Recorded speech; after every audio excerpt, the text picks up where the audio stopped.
Qu'est-ce que ça ferait de se sentir digne d'amour? Qu'est-ce que ça ferait d'être reconnaissant pour la vie? Qu'est-ce que ça ferait d'être digne de l'abondance?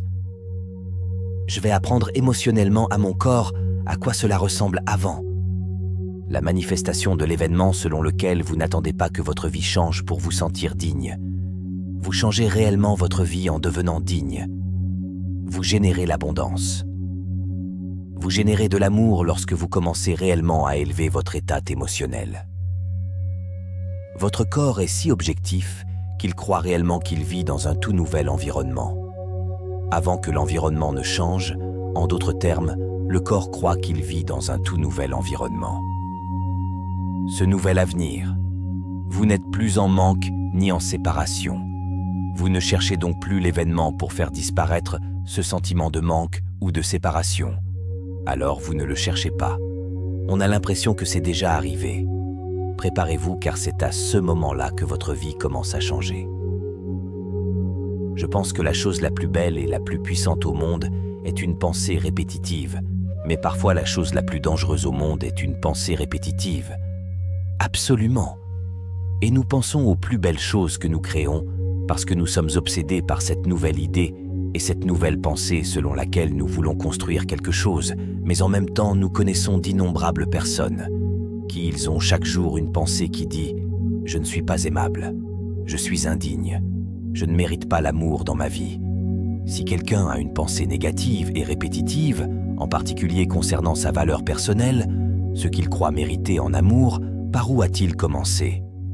Eh bien, nous pensons principalement que 90% du temps, nous avons les mêmes pensées que la veille du défi.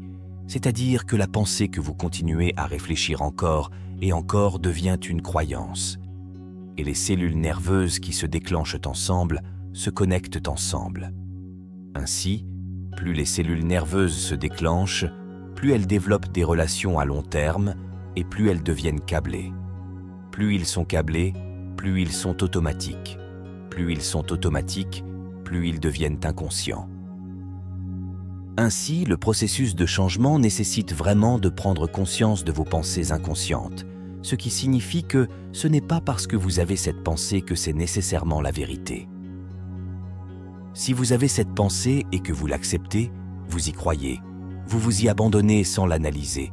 Cette pensée mènera au même choix, qui mènera au même comportement, qui créera la même expérience, qui produira alors la même émotion. Les mêmes émotions animent alors nos mêmes pensées.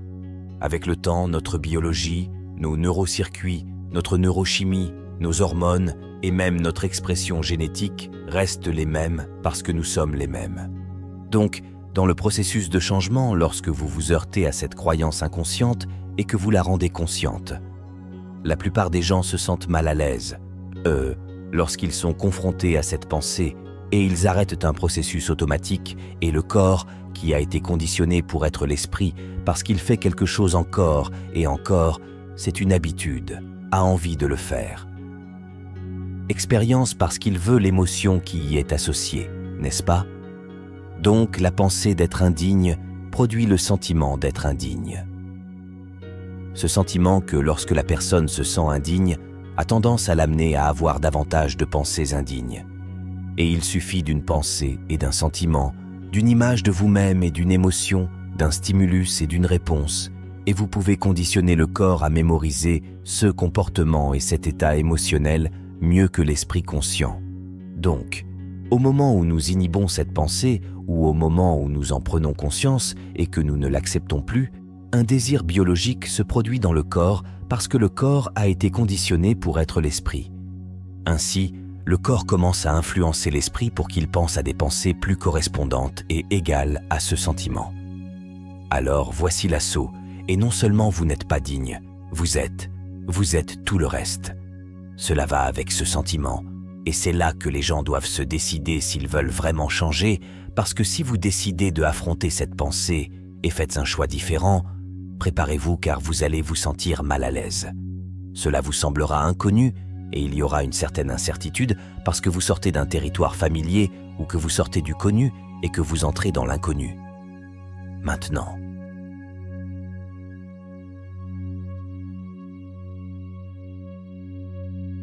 C'est vraiment lorsque vous quittez les gradins et que vous entrez sur le terrain de jeu, parce que le cerveau regarde immédiatement autour de lui dans son environnement pour voir si quelque chose change parce que vous changez et vous voyez que rien dans votre monde ne change parce que vous ne l'avez pas fait.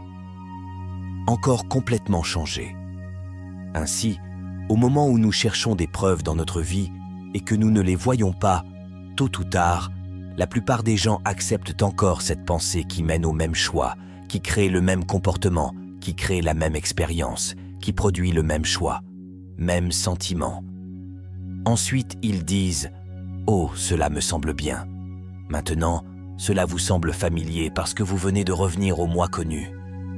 Je pense que lorsque les gens veulent vraiment se décider à changer et qu'ils deviennent très conscients de ces pensées inconscientes, ils ne perdraient plus jamais connaissance. C'est à ce moment-là que le corps est reconditionné selon un nouvel esprit. Si vous inhibez ce choix, cela conduit à cette habitude ou à ce comportement. Une habitude est que lorsque vous avez fait quelque chose tant de fois, le corps sait comment le faire mieux que le cerveau. Maintenant, vous empêchez le corps d'être automatisé, sur pilote automatique. Et si le corps a soif du sentiment d'indignité et que vous empêchez le corps de ressentir cela, et que vous êtes conscient dans votre vie de la façon dont vous parlez. Vous êtes conscient dans votre vie de ce que vous ressentez et vous vous enregistrez. Vous vous dites « Est-ce que je veux vraiment ressentir cela ?» C'est cette rivière de changement où vous passez de l'ancien moi au nouveau moi. Il est donc logique que si ces principes et la biologie fonctionnent de cette manière, ils pourraient en fait jouer en notre faveur. Alors si vous dites « D'accord, je vais m'asseoir quelques minutes. Je vais devenir tellement conscient de mon moi inconscient, de ma personnalité inconsciente, que la victoire d'aujourd'hui ne passera pas inaperçue par ces pensées. Comportement et émotions. D'accord, laissez-moi me familiariser avec eux pour ne pas perdre connaissance. D'accord, j'ai noté ça.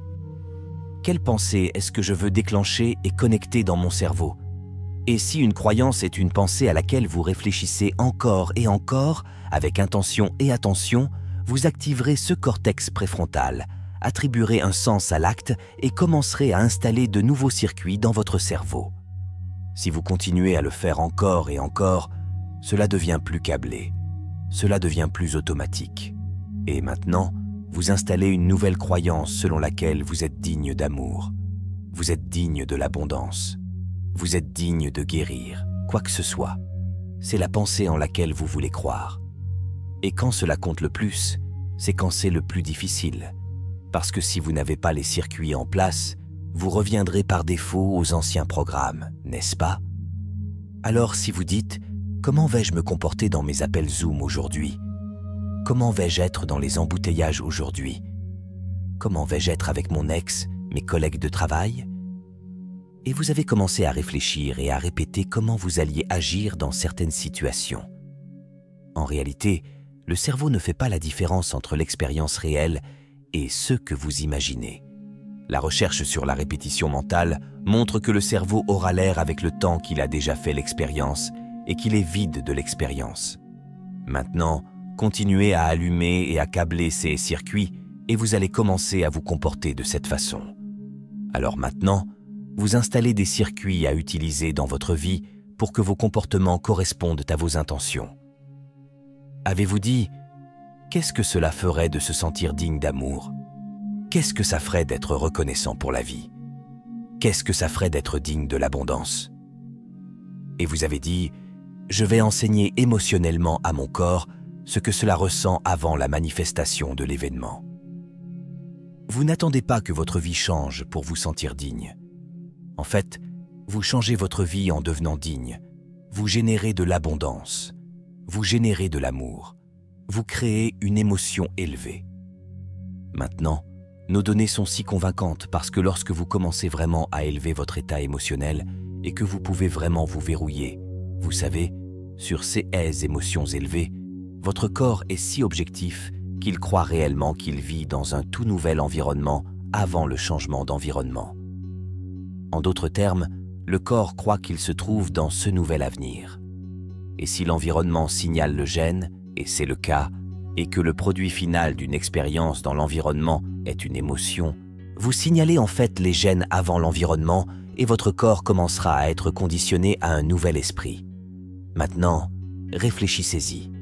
Si vous faisiez cela tous les jours, le mot méditation signifie littéralement se familiariser avec. Familiarisez-vous avec votre ancien moi.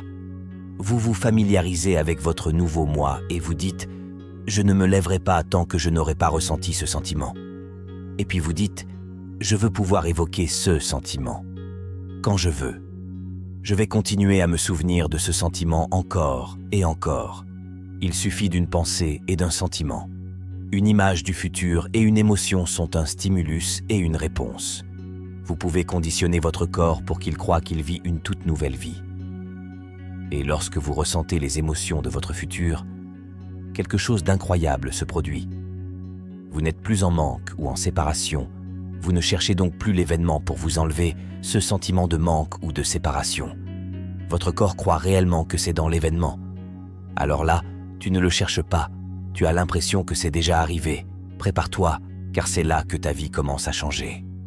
Nous avons donc découvert que, si vous pratiquez réellement cela et que vous vous plongez pleinement dans cette expérience pendant 7 jours, la quantité de changements métaboliques et biologiques qui auront lieu dans votre corps sera si importante que votre corps croira réellement c'est vivre dans ce futur.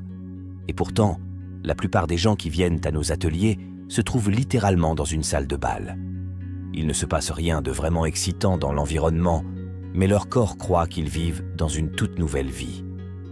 Ainsi, une pensée mène à un choix, qui mène à un comportement, qui crée une expérience qui produit une émotion.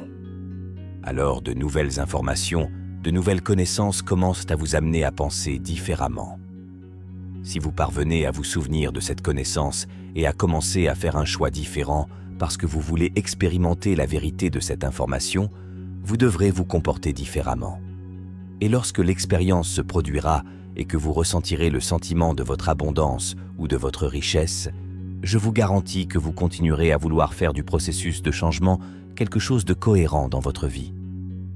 Ma définition de la dépendance est quelque chose que vous ne pouvez pas arrêter. Et la plupart des personnes aux prises avec une dépendance tentent de réguler et de modifier leur état interne. Maintenant, toi et moi avons été hypnotisés et conditionnés à croire que le changement se produit en dehors de nous. Les gens recherchent quelque chose en dehors d'eux pour changer leur état interne. C'est une sorte de principe newtonien. Vous attendez que votre richesse se sente abondante. Vous attendez que votre guérison se produise pour ressentir la plénitude. Vous attendez que votre succès se manifeste pour vous sentir responsabilisé. Vous attendez que votre nouvelle relation se présente pour ressentir de l'amour. Vous attendez que l'événement extérieur à vous se produise, qu'il change ce que vous ressentez à l'intérieur de vous. C'est la cause et l'effet. Et nous sommes conditionnés, sur la base du consumérisme, du marketing et de la programmation, à penser que c'est ainsi que cela fonctionne. Pour obtenir quelque chose, pour se soulager. Et le problème, c'est que les gens commencent à confondre le vrai bonheur et le plaisir, et ce n'est pas la même chose. Donc, les gens qui ont des dépendances comme celle-là ont généralement vécu des expériences passées très difficiles qui les ont marqués émotionnellement, et ils ne savent tout simplement pas comment changer, ils ne savent tout simplement pas, et ils cherchent juste un peu de soulagement à l'intérieur d'eux pour qu'ils peuvent faire disparaître ce sentiment. Nous pouvons donc être distraits par notre environnement extérieur pendant un certain temps, vous savez. Mais ensuite, quand vous réalisez que la voiture de sport, la nouvelle garde-robe, les vacances ou tout, ce que les gens font pour essayer de faire disparaître ce sentiment, la nouveauté de cela, cette chose extérieure à nous s'estompe parce que nous essayons de se réidentifier à notre environnement. Et ça s'en va. La prochaine chose que font les gens est de rechercher un changement immédiat. Et donc ils prennent une drogue. Ils boivent quelque chose. Ils jouent, ils regardent de la pornographie. Et l'événement extérieur modifie leur chimie interne.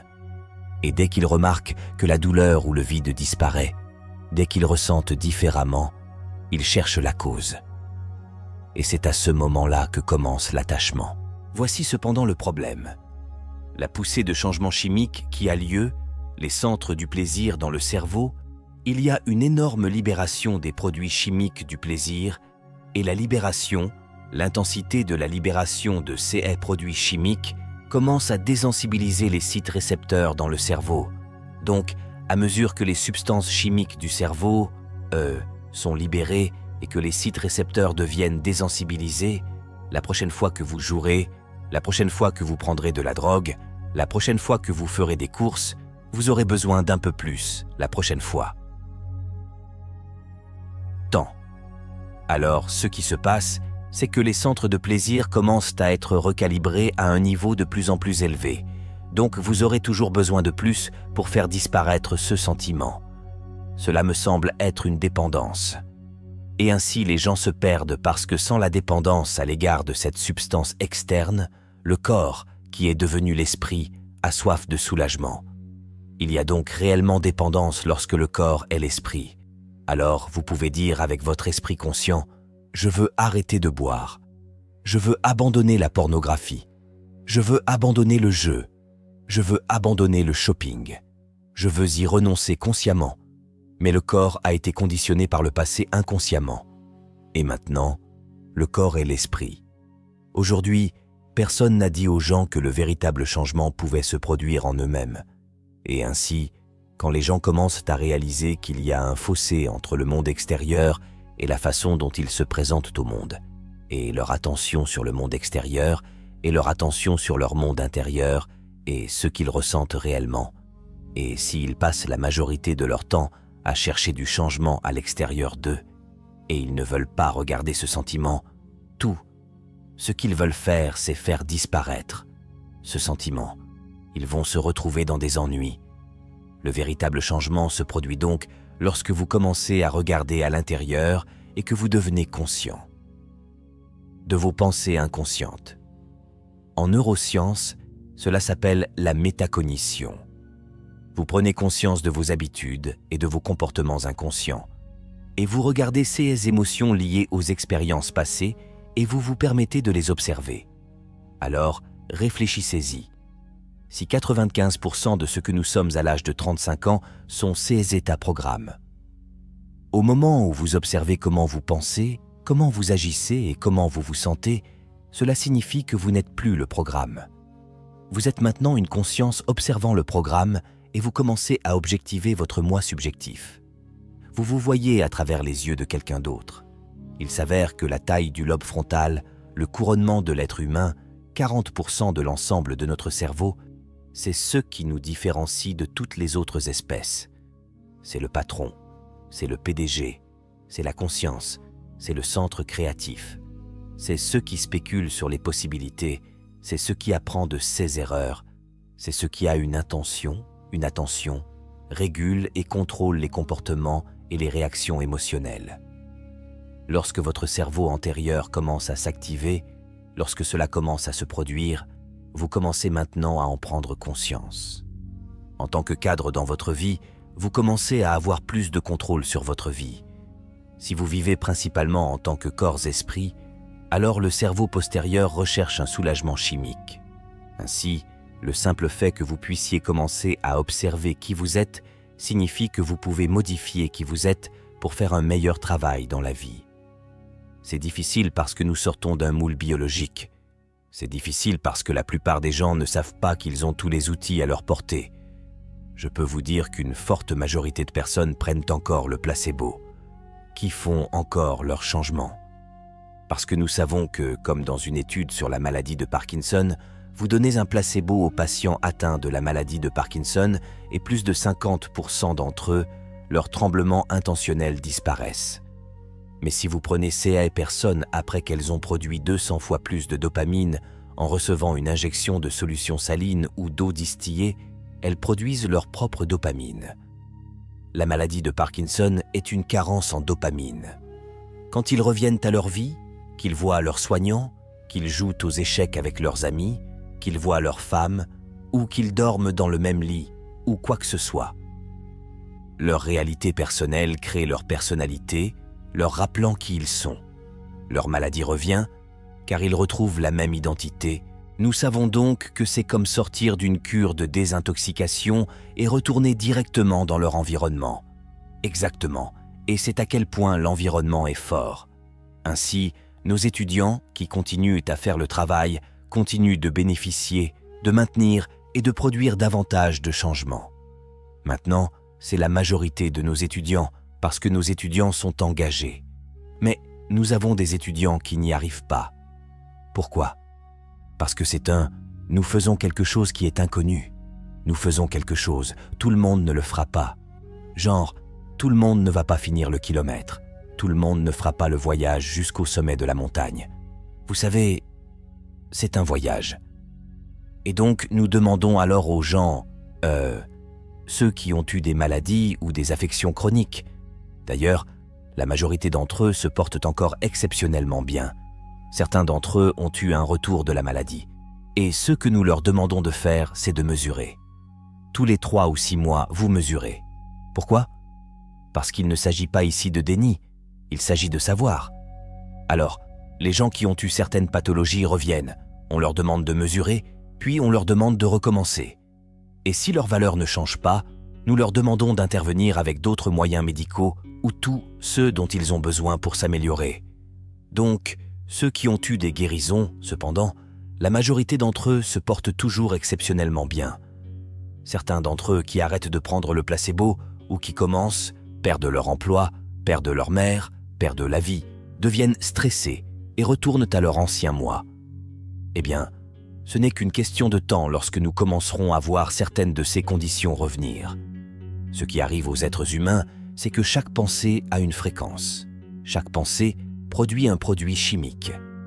Donc, si vous continuez à être obsédé par votre manque de finances, votre manque de temps, votre manque d'énergie, votre manque, et que vous réfléchissez, cela produit une fréquence. Et cette fréquence, sous la forme de la chimie, c'est stocker cette pensée émotionnellement. En plein dans votre deuxième centre. Vous vous sentez coupable. Vous vous sentez malheureux. Au moment où vous vous sentez malheureux, vous générez alors plus de pensées égales à ce sentiment, ce qui produit plus de produits chimiques, et vous continuez à prélever de l'énergie du cerveau et à la stocker dans le corps.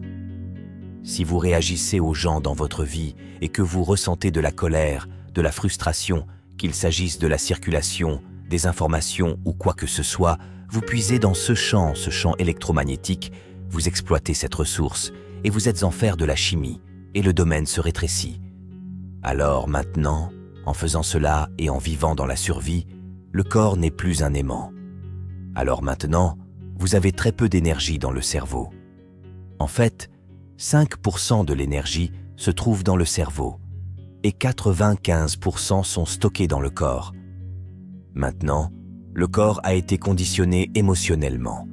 Donc beaucoup d'énergie dans le corps, très peu dans le cerveau. Nous voulons ramener l'énergie vers le cerveau. Alors, qu'est-ce que cela fait lorsque nous déplaçons l'énergie du corps vers le cerveau ou le cœur? Eh bien, c'est une bonne chose car une fois arrivé ici, ça augmente, n'est-ce pas? Nous faisons donc ces différentes méditations et ces différentes techniques pour attirer cette énergie jusqu'au sommet de la tête. Maintenant, lorsque cette énergie se libère et commence à bouger, le système nerveux sympathique s'active. Et au lieu de libérer de l'énergie, comme si vous étiez poursuivi par un prédateur, cette même énergie monte dans le cerveau et le cerveau s'active. Et cela entre dans ces très hautes fréquences appelées modèles d'ondes cérébrales gamma. Maintenant, la personne est excitée. C'est de l'énergie qui est libérée dans le cerveau et vous ne pouvez la décrire que comme de l'extase ou du bonheur. Ainsi, l'énergie de la culpabilité, qui a été stockée en pensant et en ressentant de la même manière, se libère et voyage jusqu'au cerveau et y retourne. Et lorsqu'elle atteint le cerveau, que se passe-t-il? Vous obtenez plus d'énergie dans le cerveau et il commence à produire ce champ externe. Donc, vous commencez à créer un champ autour de votre corps. Eh bien, une fois que l'énergie est déplacée, vous vous sentez plutôt béni à ce moment-là. En fait, nous pouvons donc transférer la culpabilité, la honte, les insécurités en bonheur? Oh mon Dieu! Ouais, nous le faisons tout le temps. Et ce qui est étonnant, c'est cette poussée d'énergie qui se déplace dans le cerveau. Change la physiologie du cerveau et produit cette sensation. Vous avez maintenant l'énergie pour guérir. Désormais, le corps est à nouveau un aimant. Et c'est le cas, à mesure que l'énergie remonte la moelle épinière et commence à traverser les nerfs spinaux, et il y a beaucoup de dynamiques qui se produisent dans le corps. Cette énergie qui était autrefois stockée dans l'un de ces centres énergétiques est libérée. C'est de l'énergie pour guérir, de l'énergie pour créer un nouvel avenir. Vous reconstituez votre champ et maintenant le corps devient davantage un aimant au lieu d'un morceau de métal inerte sans charge. Donc, la personne qui réagit à n'importe quelle personne ou circonstance de sa vie, plus l'émotion qu'elle ressent envers la politique, envers la circulation, envers ses copines, son ex, peu importe, plus elle y prête attention. Mais là où vous placez votre attention, c'est là que vous placez votre énergie. Ce que vous faites, c'est immobiliser votre force vitale. Vous donnez votre pouvoir à cette personne ou à cette circonstance avec laquelle vous pourriez utiliser pour créer une nouvelle vie. Alors, quand une personne est assise en méditation, et j'adore faire ça, nous venons d'avoir un événement à Marco Island. Je vais emmener les gens plus loin que là où ils vont habituellement. Je sais qu'ils vont partir. Eh bien, j'ai fini ma méditation. Non, vous n'avez pas fini. Nous allons vous emmener à ce point où ce sentiment est si présent sur votre visage et où vous ne pouvez plus allumer votre téléphone portable. Vous ne pouvez pas vous lever et partir parce qu'un millier de personnes ne se lèvent pas et ne s'en vont pas et que vous faites partie de la communauté. Vous êtes assis dans le feu et vous avez l'un des deux choix suivants. Vous pouvez laisser ce cerveau fonctionner selon des programmes et des schémas câblés et l'excitation poussera votre cerveau encore plus loin des limites où vous pratiquerez la formule.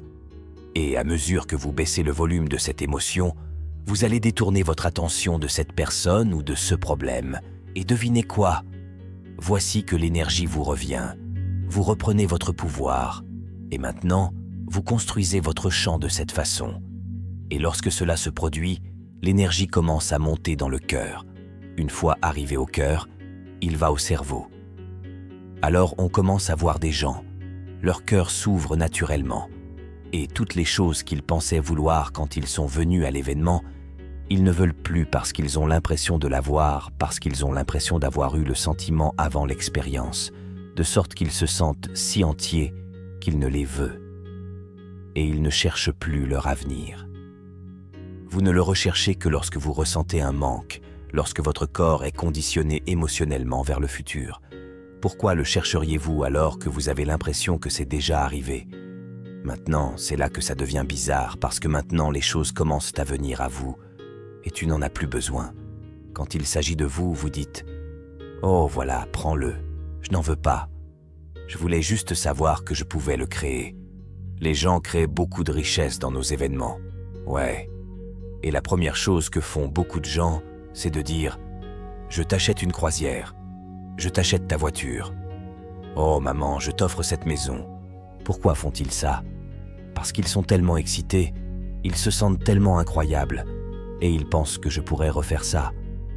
Pourquoi une personne en manque ne donnerait-elle pas ? Une personne qui est abondante donnerait parce qu'elle sait créer. Alors maintenant, le jeu change.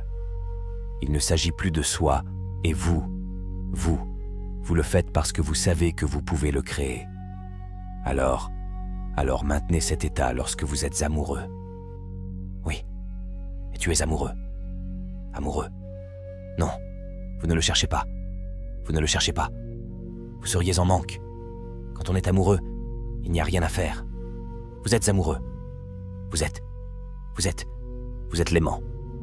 Toi, tu l'es. Tu es l'amour. Oui, donc les événements qui surviennent dans votre vie ne seraient pas seulement le reflet d'une relation avec quelqu'un avec qui vous vouliez être intime, vous auriez des relations amoureuses significatives qui renforceraient ce sentiment. Et quand ce n'était pas le cas, tu disais « Ouh, tu sais quoi ? Je ne sais pas. Je ne sais pas si cela me convient. » Vous auriez confiance en cela parce que vous avez travaillé très dur pour nourrir cela, pour le protéger, pour le développer, pour lui faire confiance à nouveau, pour vous ouvrir, n'est-ce pas? Cela demande beaucoup de travail, mais nous voyons des hommes dans notre travail. J'étais sur eux cette semaine. Moi, je n'ai jamais abandonné ces gars. Des gros gars machos. Tu veux l'être, tu veux savoir ce qu'est le courage? Allons-y, ouvrons ce cœur. Et quand ils commencent à s'ouvrir, je veux dire, nous voyons des gens guérir du cancer, du côlon et de l'angine de poitrine et tout, boum, ça y est, ça n'est pas là. C'est quoi? C'est ce qui a été stocké ici. Une fois qu'ils l'ouvrent et qu'ils bougent, le corps se transforme à ce moment-là. C'est ça, le système s'informe. Les informations sont restituées dans le corps. Donc, quand vous arrivez à ce point, le point où vous, quand vous êtes en manque et que le temps de séparation devient vraiment fou parce que vous voulez que les choses se passent plus vite et vous avez l'impression que cela prend une éternité, c'est parce que tu es en séparation. Quand vous êtes amoureux et connecté, vous ne voulez pas que le moment se termine. Je veux dire, j'avais 3 gars au dîner hier soir. Tous ces universitaires, j'ai préparé un repas et demi pour ces gars, j'ai sorti du bon vin. Pourquoi je voulais qu'ils soient tellement absorbés par l'instant qu'ils l'oublient? Nous avons créé un nouveau souvenir. Nous en avons fait un, nous avons eu une super expérience. Et la vie consiste alors à la vivre avec amour. Comme si je ne serais pas coupable de ce que je suis, de ce que je mange, ni ne jugerais ce que je mange. Les 5 ont préparé un excellent repas. Mangeons parce que la culpabilité est pire que quoi qu'elle soit. Vous pensez que c'est mauvais pour vous. Alors, quand vous ressentez ces émotions élevées et que vous êtes enfermé dans l'amour, alors vous voyez la vie à travers le prisme de l'amour et il y a de la compassion. Comme si vous pouviez regarder votre plus grand adversaire, la personne qui vous a jeté sous le bus et que vous avez vaincu. Vous les regarderez et vous verrez une partie de vous-même que vous étiez, que vous ne l'êtes plus, et vous n'avez que compréhension et compassion. Waouh, c'est juste ce que je ressens pour cette personne. Ils souffrent. Ils ont du mal. J'étais comme ça, mais tu ne l'es plus. Les personnes amoureuses d'elles-mêmes trouveront l'amour chez les autres. Les personnes satisfaites d'elles-mêmes trouveront quelque chose avec lequel elles pourront se connecter. Ils ne verront pas tous les défauts. Ils verront une partie d'eux dont ils veulent profiter. Si vous le pratiquez, ressentez juste un peu d'amour chaque jour. Tous les jours. Un peu de gratitude. Un peu de gratitude chaque jour. Je peux vous prouver, j'ai les recherches, que votre système immunitaire sera si fort qu'il sera immunisé contre tout agent étranger. Avec gratitude. Juste 10 minutes, 20 minutes de gratitude par jour. Qu'est-ce que tu as? Pas seulement pour penser aux choses pour lesquelles vous êtes reconnaissant, mais pour les accepter émotionnellement. Pourquoi? Parce que vous voulez vous entraîner à ressentir cela. Quelle est la signature émotionnelle de la gratitude? Lorsque vous recevez quelque chose de favorable, vous venez de recevoir quelque chose de favorable. Quelque chose d'incroyable vous arrive, ou quelque chose d'incroyable vient de vous arriver et vous a surpris. Qu'en dites-vous? Vous vous sentez reconnaissant, n'est-ce pas? Ainsi, la signature émotionnelle de la gratitude signifie que quelque chose d'incroyable vient de vous arriver. Quelque chose vient de se produire, ou quelque chose vous arrive littéralement. La gratitude est l'état ultime de mise sous séquestre. Ainsi, si vous terminez votre méditation avec gratitude avant que l'événement ne se produise, votre corps, tout comme l'inconscient, croit que cela vous est déjà arrivé et vous êtes dans un état de réception. Alors, qu'avez-vous à perdre à part votre système immunitaire? La pire chose qui puisse vous arriver, c'est que vous guérissiez. C'est la pire chose qui puisse arriver.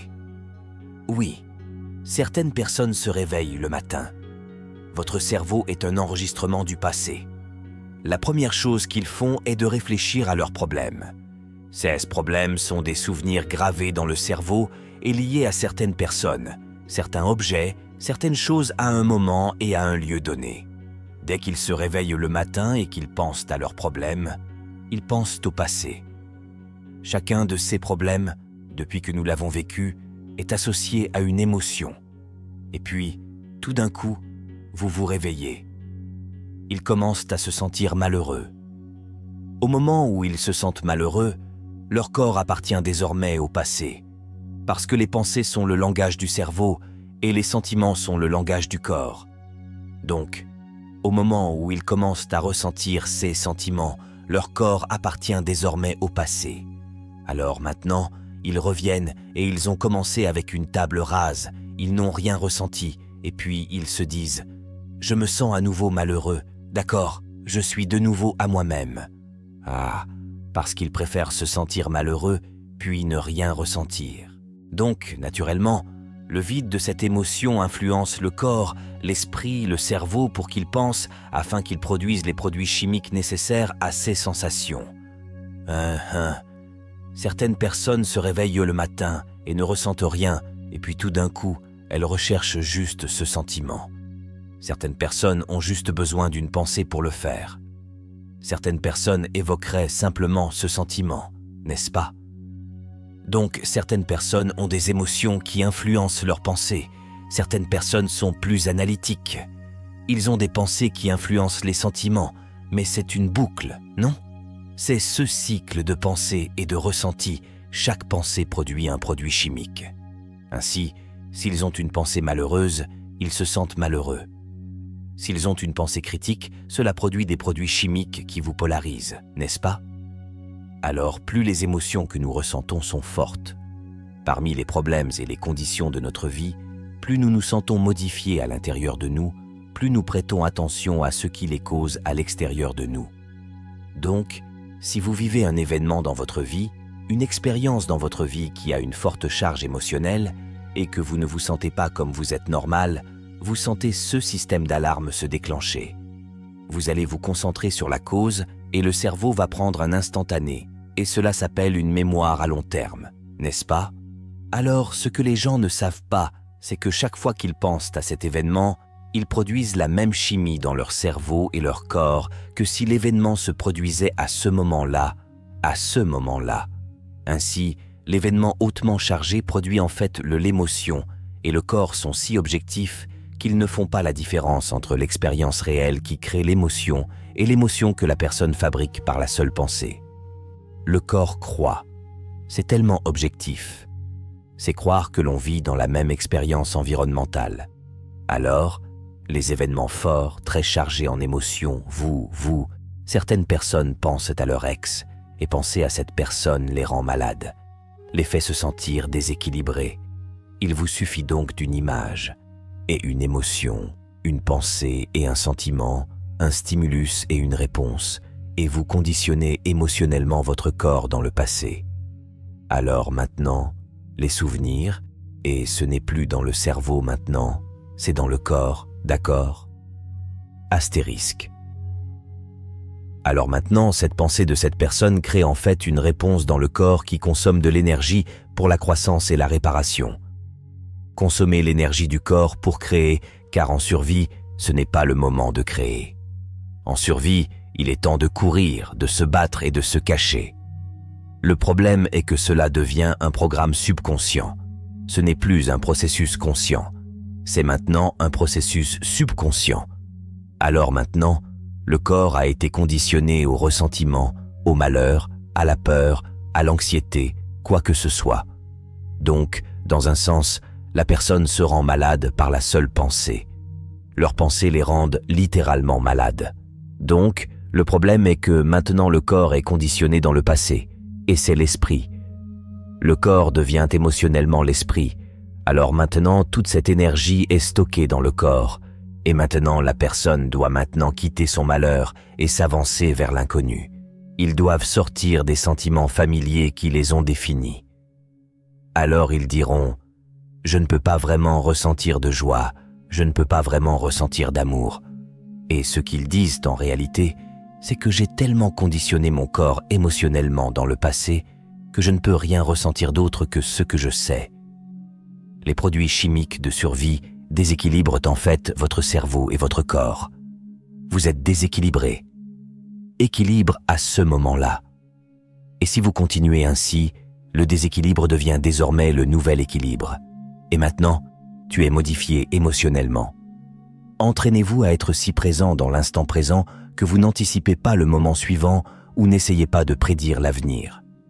Et vous ne vivez plus les émotions de votre passé. Vous pouvez trouver ce point idéal du moment présent généreux. Le passé familier est le connu, émotionnellement. L'avenir prévisible est l'habitude du pilote automatique, de l'inconscient et des programmes. Ce sont tous deux connus. Il n'y a qu'un seul endroit où l'inconnu existe. c'est le moment présent. Donc, si vous pouviez travailler avec votre corps au point qu'il vous fasse suffisamment confiance pour vous sentir si en sécurité, que vous l'ayez conquis d'une certaine manière pour qu'il puisse réellement se détendre dans le moment présent. Et il ne s'inquiète pas de ce qui va se passer ensuite, ou de ce qui se passe autour de vous, ou du fait que vous avez besoin de manger, de faire pipi, de bouger. Toi, tu as dépassé toutes tes pulsions et tu es prêt à créer. Ce moment où vous êtes présent, si vous pouviez commencer à travailler avec votre cœur, commencer à respirer et commencer à vous entraîner à ressentir l'amour. Au début, cela semblerait stupide ou reconnaissant. Pourquoi ressentirais-je de l'amour si cela n'est pas arrivé? Eh bien, c'est parce que vous avez été hypnotisé et que vous attendez que votre monde change pour ressentir l'émotion de l'expérience. Votre corps est tellement objectif. C'est en fait croire qu'il vit dans cet avenir au moment présent et que votre corps commence maintenant à changer. Vous commencez à changer votre biologie pour refléter ce que vous êtes sur le point de vivre dans votre avenir. Donc, plus l'amour que vous ressentez est fort, plus vous vous sentez modifié à l'intérieur de vous, plus vous prêterez attention à cette image dans votre esprit. Réponse au stimulus, mémoire, émotion, pensée et sentiments. Mais maintenant, vous vous souvenez de votre avenir au lieu de vous souvenir de votre passé. Si vous êtes vraiment dans le moment présent et que vous savez exactement ce que vous voulez et que vous commencez à enseigner les émotions de votre corps, commencez à vous entraîner à ouvrir ce cœur. C'est incroyable, ce qui se passe lors d'un scanner cérébral en temps réel, lorsque le cœur bouge à ce genre de rythme, lorsque vous ressentez de la frustration, lorsque vous vous sentez impatient, lorsque vous ressentez du ressentiment, vous appuyez sur la pédale d'accélérateur et j'appuie en même temps sur le frein. Et le cœur pompe contre le système fermé, ce qui provoque un battement irrégulier. Cela devient incohérent et l'énergie quitte littéralement le cœur. Désormais, vous ne croyez plus en votre avenir. Vous ne pouvez pas mettre tout votre cœur dans votre avenir. Vous ne pouvez pas faire confiance aux résultats car il n'y a pas d'énergie. C'est utilisé et consommé ailleurs. L'énergie quitte donc également le cerveau. Mais une fois que l'énergie commence à circuler dans le cœur, nous l'avons vu tant de fois, et elle commence à battre à ce rythme. C'est comme frapper un tambour ou laisser tomber un caillou dans l'eau, caillou après caillou. Le cœur commence à créer une vague d'énergie directement vers le cerveau. Et ce changement dans les schémas des ondes cérébrales, cette onde transporte des informations. Et la personne commence à avoir une idée très précise. Ils voient leur avenir très clairement. Maintenant, cette énergie les amène à se déplacer vers des modèles d'ondes cérébrales alpha très cohérents et c'est de la sorcellerie. C'est l'état de création. C'est à ce moment-là que vous n'entendez plus dans votre tête la voix qui vous parle, que vous écoutez et croyez que c'est la vérité. Je ne suis pas assez bien. Ouais, quoi que ce soit. C'est ce qu'on appelle le mode par défaut. Il supprime le réseau en mode par défaut et la prochaine chose que vous savez, vous commencez à voir des images et des images. Vous commencez à rêver et c'est l'imagination. C'est l'état créatif. Alors maintenant, vous commencez naturellement à imaginer que le cœur est le centre créatif. Nous devons mettre tout notre cœur dans notre avenir. Il vaut mieux qu'il soit ouvert et activé.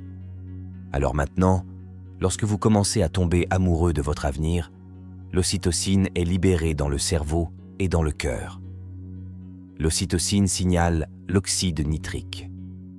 L'oxyde nitrique signale un autre produit chimique appelé facteur relaxant dérivé de l'endothélium. Et tout comme lorsque vos organes sexuels se remplissent de sang parce que vous êtes excité, la même chose se produit ici comme ailleurs. Et littéralement, les artères du cœur et des poumons s'engorgent. Et maintenant, votre cœur se sent plein, il bat en ordre, et vous êtes dans le moment présent. Qu'est-ce qu'une formule comme une formule d'1 à 2 minutes lorsque quelqu'un le remarque? Oh, je ressens quelque chose, et puis ce sont mes pensées qui soutiennent ce sentiment, et je reste juste dans cette boucle. Quelle est la formule d'1 ou 2 minutes? Ils pourraient simplement mettre en œuvre le matin et le soir à chaque fois que oui pour les aider, si je suis vraiment dans la pratique. chaque jour et je peux cultiver un sentiment non pas sur place alors que tu n'es pas préparé. Toi, ta méditation est la préparation de l'esprit et le corps pour cela. Donc je ne me lève de ma méditation que lorsque je suis amoureux de la vie. Et pourquoi fermons-nous les yeux et le faisons-nous? Parce que l'environnement est tellement séduisant. Pourquoi restons-nous assis sans bouger? Parce que tu vas vouloir te lever, faire pipi, manger, prendre une tasse de café et ressentir. Alors maintenant, tu dis à ton corps « Hé, reste, je vais te nourrir. Ouais, tu vas prendre une douche, tu vas prendre un café. Vous pouvez jouer avec votre téléphone portable. Vous pouvez envoyer des SMS, parler de trash et faire tout ce que vous voulez. Mais pour le moment, tu n'es pas l'esprit H-Am, je suis l'esprit et tu vas t'asseoir et rester jusqu'à ce que j'ai fini. Et quand je te conditionnerai aux émotions du futur et que j'aurai une image très claire de qui ça va être, ce jour-là. Et je ne me lèverai pas avant de ressentir cela, je te le garantis. Tu vas te heurter à toutes ces pensées inconscientes. Elles vont surgir juste là. Je veux que les gens le voient. Je veux qu'ils se familiarisent avec cela. Tellement conscients que s'ils ne voulaient pas perdre conscience, ils ne laisseraient pas cette pensée s'exprimer. Je ne peux jamais échapper à leur conscience sans contrôle. Ils ont fait le travail en début de journée. Ils suppriment les circuits du cerveau et des cellules nerveuses qui ne fonctionnent plus ensemble, ne se connectent plus ensemble. Vous avez terminé. Vous détruisez l'ancienne personnalité. Et alors vous dites « Ah, votre corps veut se relever. Je dois faire pipi. Je veux en avoir quelques-uns, je vais vérifier, tu frappes, tu regardes ton corps veut se lever et tu pars. Hé, viens par ici. Toi, tu reviens dans ce moment présent. Et toi, à chaque fois que tu fais ça, c'est une victoire. Vous exécutez un testament. Et la plupart des gens perdent leur libre arbitre au profit d'un programme parce qu'ils font la même chose aujourd'hui qu'hier. Leur corps est en pilote automatique et ils les entraînent dans le même avenir, habituellement en fonction de ce qu'ils ont fait dans le passé. Alors maintenant, vous êtes assis là et c'est juste un peu inconfortable et vous voulez arrêter et votre corps et vous partez. Non, tu viens ici et tu le ramènes. Certaines personnes disent que je ne peux pas méditer, mais en réalité, elles le font correctement. C'est aussi une victoire. Et puis, vous faites cela et vous commencez à observer comment vous entraînez votre corps à revenir au moment présent. Ensuite, ton corps dit « Eh bien, tu sais Louis, il est 8h30 du matin. C'est généralement lorsque vous regardez les informations en classe. Lancez une tirade et mettez-vous en colère, n'est-ce pas? Réagir. Et je suis react. Et vous êtes assis ici, les yeux fermés et vous n'êtes pas à l'horaire. Alors pourquoi ne pas s'agiter pour quoi que ce soit? Le corps commence alors à essayer de créer des images dans votre esprit. Alors vous vous souvenez de votre ex, vous vous souvenez de vos problèmes, donc vous pouvez ressentir cette agitation. Et si vous regardiez votre corps faire ça, et tu as dit « Non, non, non, non. Je ne vais pas céder mon pouvoir au passé, à cette personne ou à cette circonstance de ma vie. » Vous récupérez ce corps dans le moment présent, vous baissez le volume de cette émotion. C'est une victoire. Vous dites au corps que ce n'est plus l'esprit, que vous êtes l'esprit. Ce genre de travail est fastidieux au début, mais j'observe les gens parce que lorsque je leur demande de faire cela, cela commence à repousser leurs limites. Le soi connu, cette petite boîte, commence à se déplacer vers l'inconnu et ils survivent. Et tout d'un coup, ils sont plus détendus dans le moment présent face à l'inconnu et je commence à me sentir plus satisfait. Alors maintenant, ils sont plus prêts à créer. Donc la préparation pour le jour. C'est se rappeler qui vous ne voulez plus être, se connaître soi-même pour devenir si familier. Avec le mot méditation signifie se familiariser avec si conscient de vos programmes inconscients. Tu ne vas pas perdre connaissance. Pourquoi? Parce que vous l'avez fait, vous vous êtes battu aujourd'hui contre cette personnalité qui crée la même réalité personnelle. Et si votre personnalité est composée de votre façon de penser, de votre comportement et de ce que vous ressentez, et que vous souhaitez créer une nouvelle réalité personnelle, alors vous devez changer de personnalité. Et cela signifie que vous deviendrez tellement conscient de ces programmes inconscients que vous n'êtes plus le programme. Vous êtes la conscience observant le programme, vous en démêlant. Ce n'est pas facile. C'est pourquoi la plupart des gens ne le feront pas. C'est pourquoi ils utilisent leur téléphone portable et disent « Laissez-moi créer un peu de dopamine en voyant simplement si j'ai reçu un SMS de quelqu'un que j'aime. » Ensuite, votre téléphone est là-bas et vous ne réglez plus avec quelque chose en dehors de vous. Voilà, c'est l'heure du jeu. Alors si vous dites « Quelle pensée est-ce que je veux déclencher et connecter dans mon cerveau ? Avec mon attention et mon intention, je vais en faire la voix la plus forte dans ma tête. Et si vous continuez à tirer et accabler, ce matériel va devenir un logiciel et ce sera une nouvelle voix. Ça va, vous l'avez installé. Non, pas de magie là-bas. Le fait de fermer les yeux et de répéter qui vous allez être, c'est installer plus de matériel. Le cerveau ressemblera à ce que vous avez déjà fait. Maintenant, ce n'est plus du passé. Il est préparé pour l'avenir. Continuez à le faire et cela deviendra un logiciel et vous commencerez à avoir une belle apparence. C'est un concept intéressant car il faut y réfléchir. Pourquoi pouvez-vous donner à quelqu'un une pilule de sucre, une injection de solution saline ou effectuer une fausse opération ou un faux traitement? Et un certain pourcentage de ces personnes accepteront, croiront et s'abandonneront à l'idée, sans aucune analyse, qu'ils reçoivent la vraie substance ou le vrai traitement. Et ils commencent à programmer leur système nerveux autonome pour créer leur propre pharmacie de produits chimiques correspondant exactement aux mêmes produits chimiques ou au même traitement qu'ils pensent recevoir. Maintenant, cela dit quelque chose. Premièrement, ce n'est pas la substance externe qui guérit, car elle est inerte. Il existe une sorte de capacité innée du corps à guérir.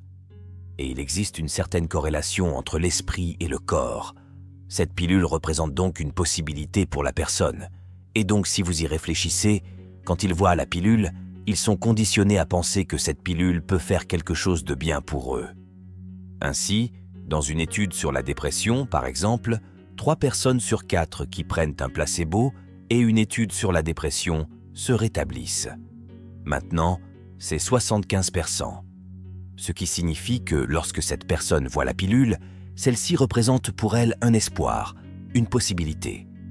Ils commencent à sélectionner une nouvelle idée, une nouvelle pensée, selon laquelle ils pourraient être meilleurs, une possibilité.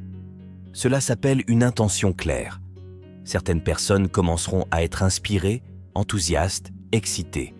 Et lorsque vous combinez cette intention claire avec une émotion élevée, vous changez la biologie d'une personne, passant d'une vie dans le passé à une vie dans le futur. Et ils commencent à fabriquer leur propre pharmacie d'antidépresseurs. Cela commence à les aider. Il ne s'agit pas d'une solution unique, car dans ces études, par exemple, la personne qui prend le placebo doit prendre cette pilule pendant 6 ou 8 semaines. Ainsi, chaque jour, ils se rappellent une nouvelle réalité future. Et ça, cette pilule représente un symbole. Il représente un symbole d'espoir, un symbole de possibilité. Et au lieu de se rapporter à eux-mêmes d'une manière limitée et de devoir se résigner à l'idée qu'ils ne peuvent pas penser plus loin que ce qu'ils ressentent dans une étude sur la dépression ou que leurs sentiments sont devenus le moyen de penser, ils changent en fait leur physiologie. Par la seule pensée. Et la redondance et la répétition de ce cycle commencent à sélectionner différentes fonctions dans le système nerveux.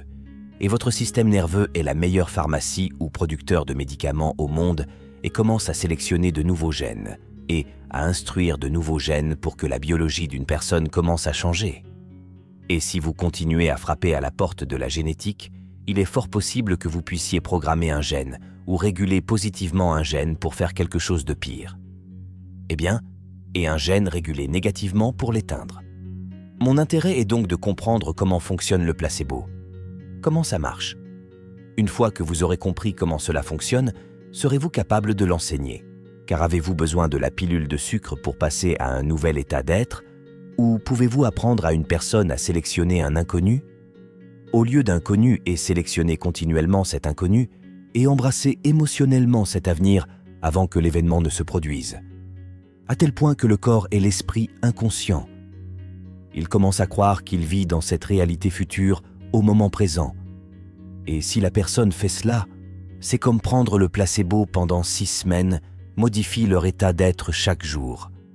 Est-il possible que cet inconnu soit connu et qu'ils commencent à changer leur physiologie et leur biologie simplement par la pensée? Vous feriez mieux d'être prêt à vivre une nouvelle expérience qui n'est plus une croyance fade. Cela doit être une impression très forte dans votre biologie. Cela s'accompagne d'une expérience qui modifie ensuite votre biologie pour comprendre que vous croyez autre chose. Mais ce n'est pas non plus la fin, parce qu'à partir de là, vous devez vous demander quelle est la prochaine croyance qui vous aide à comprendre la prochaine chose. Par exemple, la personne dans notre travail qui, je vais prendre un exemple simple, a un mariage très difficile. Et son mariage s'effondre.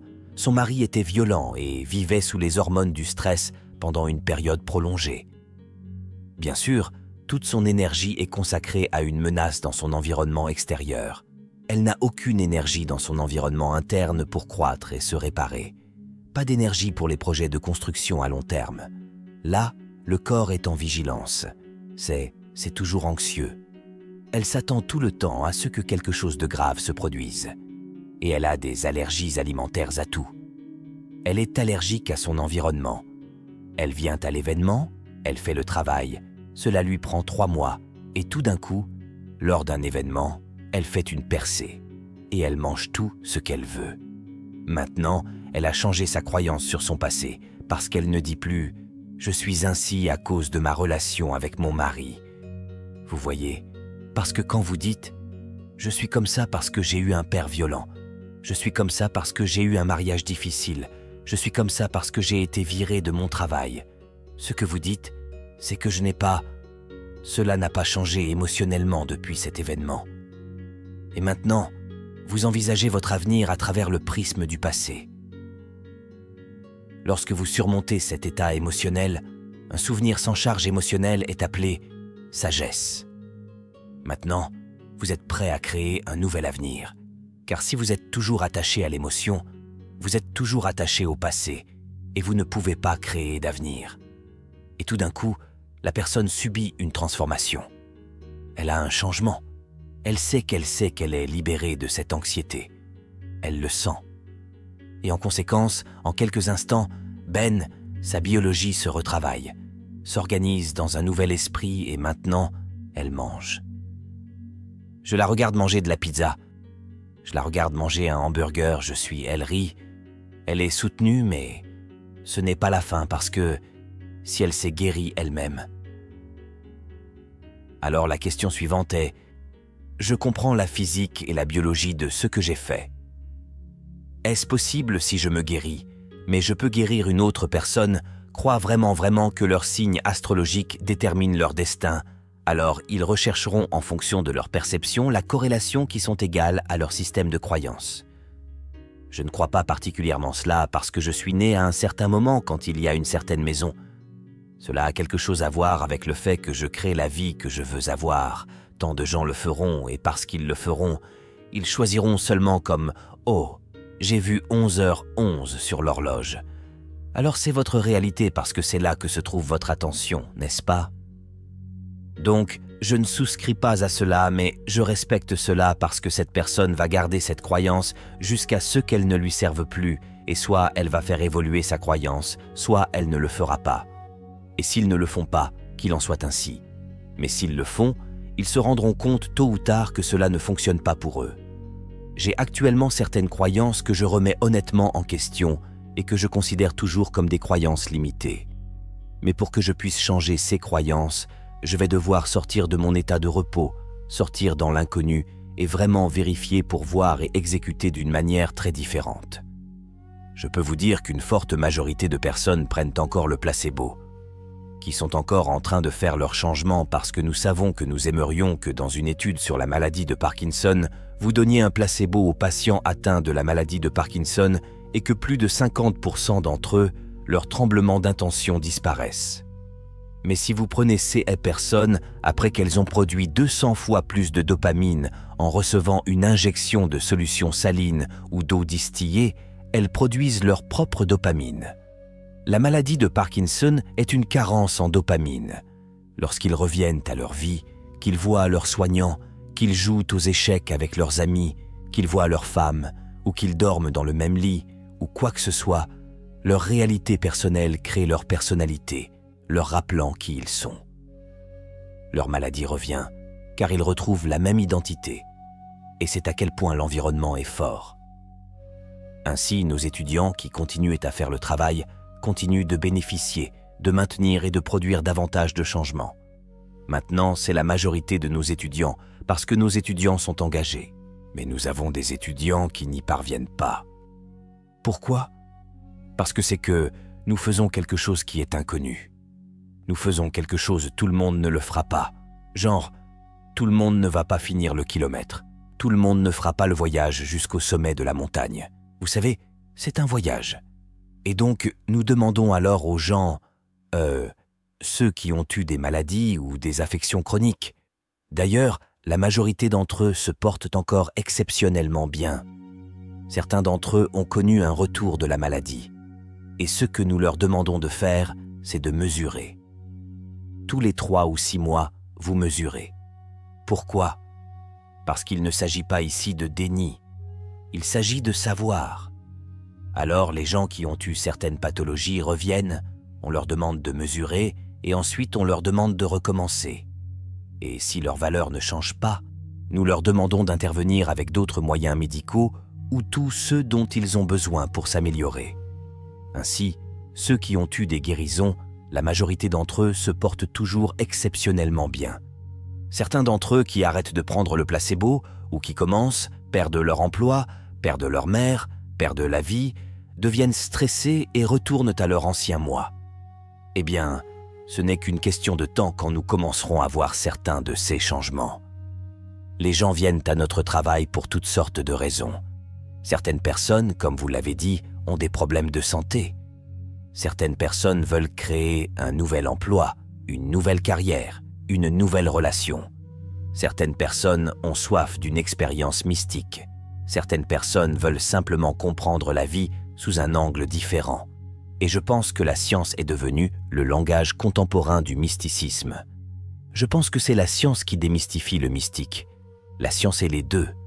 Pointer du doigt les possibilités, mais la science, dans un certain sens, crée une communauté. Les gens viennent donc pour toutes sortes de raisons. Et ce que j'ai appris au cours de la dernière année, c'est que ce que les gens veulent vraiment, c'est la plénitude, parce que lorsque nous voulons quelque chose, nous sommes dans la séparation ou dans le manque. Et donc, lorsque nous avons commencé à expérimenter différentes mesures scientifiques, l'une des choses que nous avons commencé à remarquer, c'est que lorsqu'une personne se connecte d'une manière ou d'une autre à quelque chose de plus grand, et cela a influence sur leur système nerveux. Une fois que vous avez acquis cette compétence d'autorégulation et que vous êtes capable d'expérimenter un plus grand niveau de complétude, si vous pouvez créer à partir de la totalité, au lieu de la séparation ou du manque, vous pouvez produire de plus grands effets sur la nature de la réalité. Il n'y a pas de séparation entre la cause et l'effet. Vos pensées créent des expériences lorsque vous êtes en unité.